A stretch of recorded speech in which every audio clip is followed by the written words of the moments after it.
你好，哎，问你个事啊，你是不是也这样看中文剧？只要开着字幕，哎，没问题，剧情对话都跟上，感觉还挺溜的。嗯可是，一旦啪把字幕关了，就感觉，演员说话好像隔了层什么东西，听不太真切了。这个太常见了。特别是学到比如说 HSK 4级、5级这个阶段，感觉这个问题就啊特别明显。确实是这样。这说明你开始接触更真实的语言环境了，其实是好事儿。对，所以呢，今天咱们就想深入的聊一聊，怎么能把看中文电视剧、看电视节目这个事儿，你可能平时就在做，变成一个真正能帮你提高听力的方法，嗯，就是让你能听懂，中国人平时到底是怎么说话的，这就不光是娱乐了，对吧？对，它是一种沉浸式的学习，很高效，特别是接近那种母语环境的感觉。就像学做菜，光看菜谱不行，你得尝。没错，没错，得亲自尝上。所以，我们今天的目标就是先帮你弄清楚，为什么你看剧的时候，感觉那个活的中文比课本难那么多。嗯。然后呢，更重要的是给你理出一套比较具体能操作的方法，让你把看剧变成一个真的有效果的学习体验。那好，目的就是帮你跨过去，就是那个看得懂字幕但听不懂对话的这个坎儿，让你的听力，特别是对真实说话场景的理解，上一个台阶儿。这个太有必要了。那咱们就从根上说起吧。很多人都纳闷儿，你说我 HSK 都4、5级了，词汇量按说也还行，语法也学了不少，怎么一看剧还是觉得哎呀晕乎乎的，抓不住人家说啥呢？这是个特别好的问题。原因嘛，其实是好几个方面的。首先，最直接的就是语速。哦，语速，你看电视剧，尤其是现代剧或者综艺，那个自然的说话速度，比我们平时听力练习那个标准录音那快多了。的确是快。而且不光是快，它对我们大脑处理信息的要求也高了。你想，作为第二语言学习者，处理口语信息，那个认知负担本来就重一些。我明白了，就是不光是耳朵有点跟不上，脑子也容易卡壳。对，就是这个意思。然后呢，第二个就是口语里有大量的，可以说是潜规则吧，潜规则，就是课本里不太会系统教的东西，比如连读、吞音、轻声、儿化这些，还有各种语气词，什么贝嘛、呢啊之类的，还有省略也特别多。哦，这个我知道。比如说，比如你干什么呢？可能说快了，你就听到干嘛呢？是不是就变成是不？对对对，怎么样？口语里，尤其北方，可能就说咋样。啊，是这样。这些小细节确实，书本上很难完全体现，他们让说话听着自然，但对我们学习的人来说就成了障碍。对，除了发音，还有就是语气和情感，这个在口语里，哎呀，太关键了。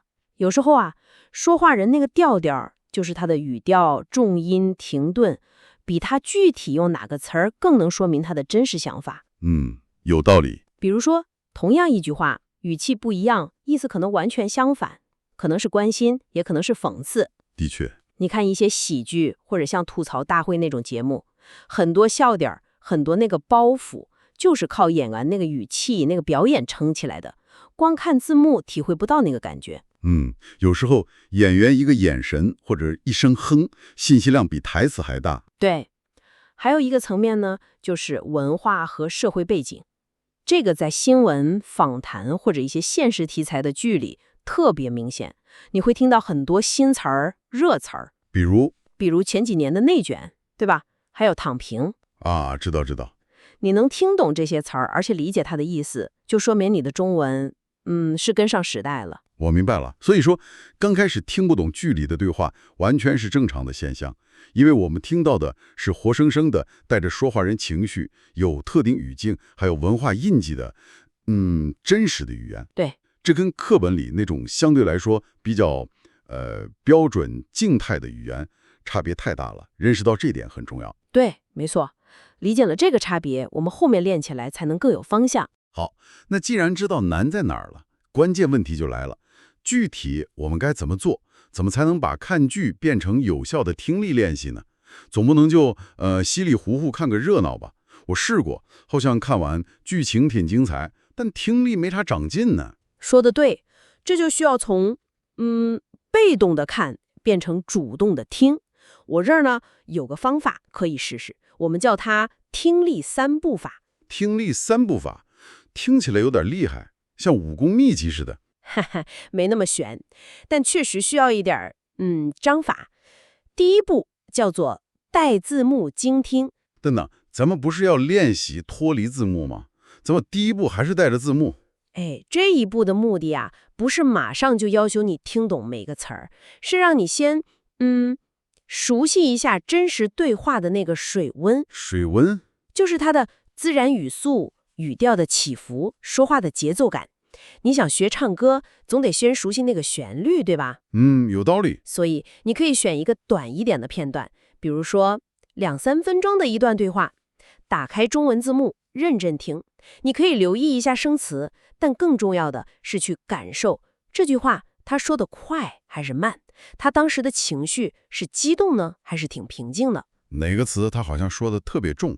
明白了，就是先抓一个整体的声音感觉。好，那第2步呢？第2步，关字幕盲听，这下挑战就来了。还是刚才那个片段，但这次把所有字幕都关掉，集中注意力，尽你最大的努力去抓住你能听懂的那些词，大概是什么意思？这个肯定会遇到很多听不懂的地方吧？那卡住了怎么办？听不懂太正常了，关键是别卡住就放弃。你要试着根据你看到的画面、人物的表情，还有你听懂的那1-2个词儿去猜。猜？对，猜测，这是个非常重要的语言能力。抓住大概意思和说话人那个感觉，比听懂每个字要重要的多。你可以反复听几遍，猜的差不多了，好，再把字幕打开，对一下。对答案。对，看看自己猜对了多少，哪些地方没听出来，为什么没听出来，是词不认识，还是连读了没反应过来？这个核对和反思的过程是提升的关键。猜测，然后验证，这个过程听起来很有用。那第3步呢？第3步，跟读模仿，也就是我们常说的 shadowing。这个我知道，就是像个影子一样跟着说。但我试过，感觉有点难跟上，而且自己说的时候有点不好意思。哈哈，这个感受太正常了。跟读模仿啊，它的目的是让你真的动嘴，去实践你听到的东西。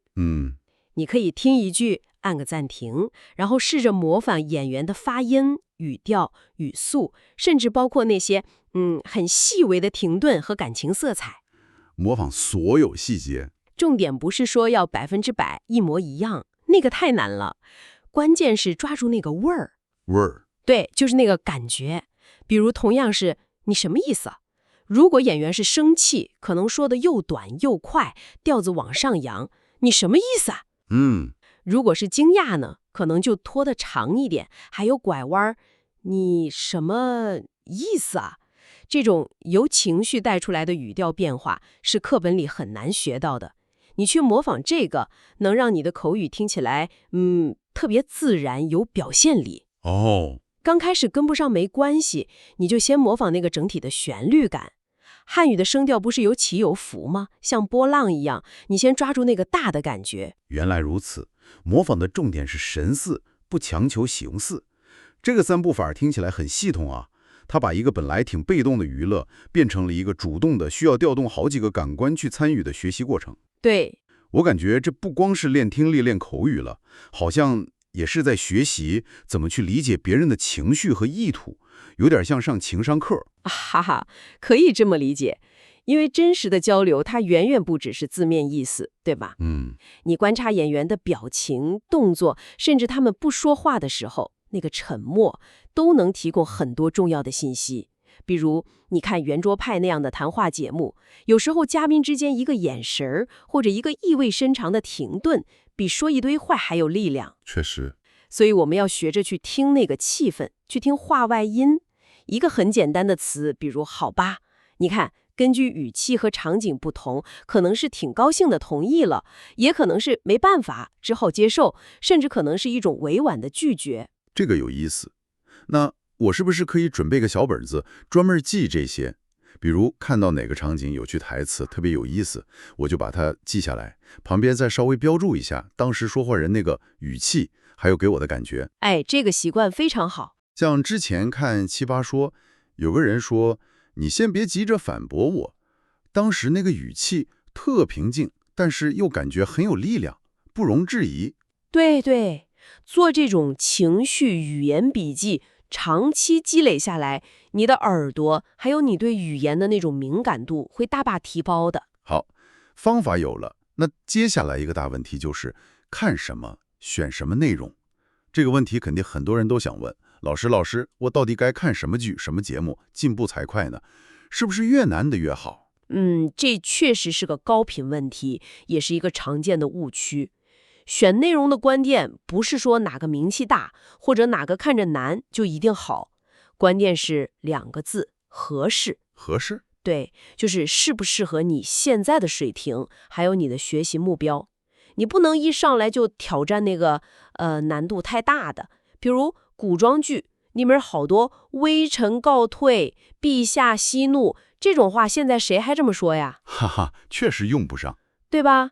或者有些方言特别重的剧，你听着费劲，就很容易有挫败感，就不想学了。那比如说，对于 ATSK 4级、5级这个水平的学习者，有什么比较具体的建议吗？这个阶段啊，我个人比较推荐从现代题材入手，特别是2类。第一类是家庭生活剧，家庭剧。对，比如之前很火的《都挺好》《小欢喜》，还有《以家人之名》这种。这类剧的好处是它的语言极其生活化。哎，就是平时说话那样。对，我去趟超市，哎呀，晚饭还没做呢，全是这种。语速呢相对来说比较适中，对话的场景就是家长里短。看这种剧，你能学到大量的很实用的生活词汇和表达，还能顺便了解一下现在中国家庭里人跟人是怎么互动的。这个听起来很实用，学了马上就能用。那还有一类呢？另一类是都市职场剧，职场剧，比如《理想之城》啊、《欢乐颂》啊这些。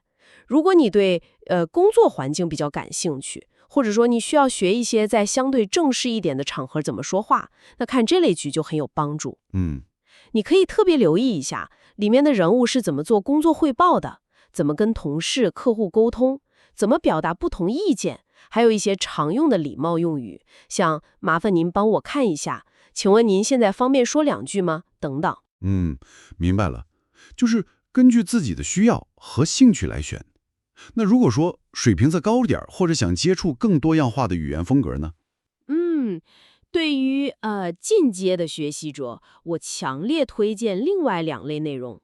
第一是高质量的访谈或者谈话类节目，访谈类。对，比如像圆桌派、13邀这类节目呢，它的语言通常既有深度，又不那么死板，挺自然的。话题呢，一般都跟社会啊、文化这些热点有关系。你可以观察那些不同背景的嘉宾，他们是怎么清晰地表达自己的观点，怎么进行逻辑思考的，能学到很多不错的句式。比如，我们不妨换个角度来看这个问题，我部分同意你的看法，但我也有些保留意见之类的。还能学到他们怎么互动，怎么用连接词，甚至一些谈话的礼仪。看这种节目，感觉不光是学语言了，也是在锻炼思维能力。哎，正是这个意思。第2类呢，就是新闻节目。新闻会不会有点太难了，或者有点枯燥？可能听起来有点硬核，但其实非常有价值。像新闻联播语速快，语言非常规范。如果你想模仿标准的普通话发音，或者了解国家的政策方针，这个是很好的材料。当然难度比较大。对，那个语速是真快。如果觉得新闻联播太难，可以试试地方台的新闻或者中央台的一些栏目，比如第一时间、午间新闻这种，他们的语速会稍微慢一点，内容也更贴近老百姓的生活。看新闻是了解社会新动态、学新词的一个特别好的窗口。比如现在说的直播带货、数字经济、绿色出行，很多都是从新闻里来的。有道理。哦，对了，我发现选对演员也很重要。有些演员那个台词功底就特别好，听他们说话就觉得很舒服，字正腔圆，节奏又好。没错，这个非常关键。比如像孙俪、雷佳音、靳东还有倪妮这些演员，他们的表现通常发音很标准，语调呢既有表现力又不会太过火。看他们的戏，真的就像在上高质量的听力口语课一样。选这样的演员的作品，学习效果肯定事半功倍。所以总结一下，选材的关键就是要匹配你的水平、你的兴趣，还有你的学习目标。我再补充一个小建议，就是看的时候最好带着目的去看。怎么说？比如说，我今天看这一集，我就专门留意一下剧里的人物是怎么提出反对意见的，他们用了哪些词、什么语气，或者我今天就专门听听他们是怎么用了这个字的。这样带着一个明确的目的去听，就不是泛泛地看了效率会高很多。这叫有意识地听。非常赞同，就是从看热闹变成看门道了。对，好，那现在内容选好了，方法也掌握了，但是学习这个事儿吧，最怕的就是3分钟热度。看完一集，当时感觉哎呀，学到不少，挺有收获，但可能过2天就忘了。怎么才能把这个效果巩固下来，让这种学习能持续下去呢？你提到这个可以说是学习闭环里最关键的一步了，巩固和坚持。没错，看完听完绝对不是结束，真正的吸收和内化是发生在后面的复盘和持续练习里的。这个复盘具体能怎么做呢？最简单的，你看完一段或者一集之后，花几分钟稍微回顾一下，刚才这段我听懂了多少，有哪些表达我觉得说的特别地道，有哪些词或者句子我想记住用起来，可以快速的本子上记几笔。比如你发现原来其实这个词经常被用来引出转折，或者说出真实想法，或者像我们之前说的做那个情绪语言笔记，也是一种特别好的复盘。记录词语，也记录当时的语气和场景。对，还有就是深化那个影子练习。刚开始你可能只是模仿个大概的旋律感，慢慢的你就可以更注意细节了。比如某个词的重音应该放在哪儿，句末那个语调是升还是降，让自己的模仿越来越像。反复模仿，把听到的那个感觉变成自己的肌肉记忆。对。还有一个稍微进阶一点的巩固方法，叫改写练习。改写就是你试着把你听到的一个有意思的句子，用你自己的话换种方式表达出来。比如说你听到一句我觉得这事儿挺难的，你就可以试试能不能改成对我来说这确实是个不小的挑战，或者要办成这件事儿恐怕不太容易。这个有意思。这个练习能逼着你去调动你自己已经有的词汇和句式，把听到的东西真正变成你自己的。这是从输入到输出，实现语言内化的一个特别好的方法。这个方法好，能避免只是被动的接收信息。那关于坚持呢？学语言毕竟是个慢功夫，是吧？很容易就觉得累了，或者感觉不到进步，就想放弃了。对，保持动力，这绝对是核心挑战。我觉得首先吧，心态要放平。你要接受学习过程中肯定是有起有伏的，允许自己有听不懂的时候，这太正常了。接受不完美。对，其次呢，目标要实际一点，别一上来就说我每天要看1部电影，那不现实。你可以给自己定一个小小的习惯，比如我保证每天沉浸式的听10分钟中文影视片段。每天10分钟？对，不需要多，但关键是稳定。细水长流的效果远远好过那个3天打鱼2天晒网。这个听起来可行性很高。另外呢，找个伴儿一起学也很重要。学习搭子。对，可以跟朋友一起看同一部剧，看完之后呢，你们可以讨论讨论剧情啊，分享一下各自记的笔记呀，互相问问问题啊。这样学习就不再是一个人孤军奋战了，会更有意思，也更容易坚持。有道理。最后也是最根本的一点，就是尽量选择你真正感兴趣、真正喜欢的内容。兴趣是最好的老师。没错，兴趣是最好的燃料。不管你喜欢看悬疑、爱情、喜剧，还是纪录片、访谈节目，选择那些能让你真的看下去、愿意投入时间的，这样学习本身就带着乐趣了。让学习不那么枯燥。对，最终啊，我觉得要理解学语言更深层的意义。它不仅仅是掌握一个技能，它其实是帮你打开了一扇窗，让你去理解一个不同的文化、不同人群的思维方式，还有他们的情感世界。中文的那个味道，那个韵味，很多时候就藏在那些日常对话的语气里、节奏里、潜台词里，可以说是藏在人的呼吸之间。中文藏在人的呼吸里，这个说法真好，很有画面感。当你开始能捕捉到这些细微之处的时候，你就不再仅仅是一个学习者了，你是在和这门语言和它背后的文化进行一种真实的连接。所以看剧学中文不仅仅是练耳朵，更是练心，去感受语言背后那个温度和生命力。正是如此，所以千万不要因为一时的困难就灰心，就否定自己的努力。哪怕今天你只比昨天多听懂了一个以前听不清楚的词，或者你捕捉到了一个以前没注意到的语气，那都是实实在在的进步。好了，感觉今天的探讨信息量特别大。我们聊了为什么听懂真实的中文对话这么难，也分享了听力3步法，还有怎么选内容、怎么巩固、怎么坚持。我觉得核心观点就是用看剧的方式学中文，关键是要超越对字幕的依赖，要带着耳朵，更要带着心去主动的听、模仿、感受语言本身的节奏、情感，还有它背后的文化。对，你听到的每一个笑声、每次叹息，甚至每一个停顿，其实都是在帮你拼凑对中文更深的理解。没错，最终的目标是让你获得一种真正意义上的沟通能力。这种流利不是看你说的多快，或者用了多少高级词，而是看你能不能听懂在不同的情境下别人真正在表达什么，能不能理解那些话里话外的意思、情绪和文化内涵。这其实是在学习怎么更深刻地去理解人。当你能感受到这些的时候，你的中文就真的活了，就超越了刻板的界限。说得真好。那么最后呢，就留给你一个问题，可以自己去琢磨一下。你想一想，在你最近跟别人的一次交流里，用什么语言都行，除了对方说的字面意思之外，你还接受到了哪些信息？是通过他的语气、语速，还是停顿，甚至是沉默？如果你把这种对言外之意的觉察，有意识地带到你看中文影视剧的过程中去，你觉得这会对你理解中文这门语言以及它所承载的文化带来哪些不一样的更深的启发呢？这是个很有意思的问题，值得我们每个人去思考。希望今天的讨论能给你带来一些实用的启发。对，希望大家在看剧学中文的路上，既能看懂热闹，更能听懂门道。